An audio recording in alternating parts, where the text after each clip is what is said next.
రే ద్వారకరా, మీ నాన్న నీకు తెలివితేటలు నేర్పమంటాడు. నువ్వేమో నేర్పికొలిది ఓవర్ అయిపోతున్నావు. సరే ఇవాళ నీకు ఓ చిన్న తెలివితేటలకు సంబంధించిన ప్రశ్న వేస్తాను రా. అదేంటో దానికి సమాధానం చెప్పు. ఏంటంటే ఇప్పుడు ఈ తెలివితేటలకు సంబంధించిన ప్రశ్న అన్నమాట ఇది. మనిషికి కావలసినవి ఏమిటి? ఇదిరా ప్రశ్న. నేను 3 చెప్తాను, నువ్వు 3 చెప్పు. కరెక్ట్గా చెప్పేవనుకో నీ తెలివితేటలు ఉన్నట్టే. అర్థమైందా? అందం, ఆహారం 2, 3 మంచితనం, 4 తెలివి. ఇదిరా 4 ఇచ్చాను నీకు జవాబులు. మనిషికి కావలసింది ఏమిటి? మళ్ళీ చెప్తున్నాను రా. మనిషికి కావలసింది ఏమిటి? అందం, ఆహారం, మంచితనం, తెలివి. మరి చెప్పరా, నిమిషం టైం ఇచ్చాను ఆలోచించి బాగానే. మీ నాన్న నీకు అసలు ఒత్తిగా తెలివితేటలు లేవంటున్నాడు. నీ తెలివితేటలు ఉన్నాయని నిరూపించుకో. నేను మీ నాన్నకి రికమెండ్ చేస్తాను.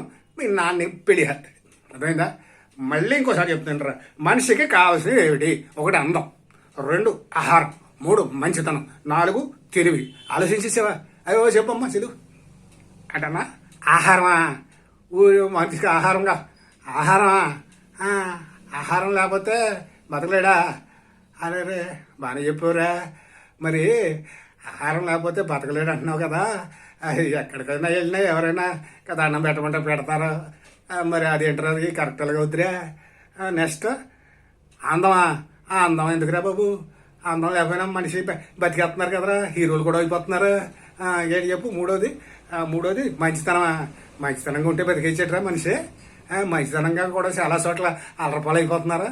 చెప్పలేకపోయారా సమాధానం? చెప్పలేకపోయావు.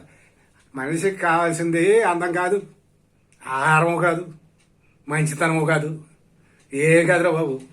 తెలివి ఉండాలరా.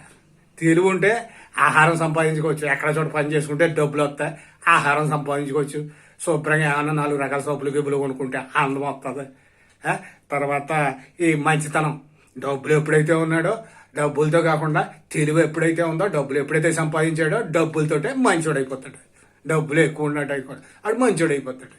అది నువ్వు కరెక్ట్గా చెప్పలేకపోయావు. మీ నాన్నకి నేను రికమెండ్ చేయను. నీ పెళ్లి క్యాన్సిల్ ఈ సంవత్సరం. వచ్చే సంవత్సరం ఇంకో ప్రశ్న వేస్తాను. అది కరెక్ట్గా చెప్పేవంటే మీ నాన్నకి పెళ్లి చేసామని రికమెండ్ చేస్తాను. ఉంటాను రా. ఓకే.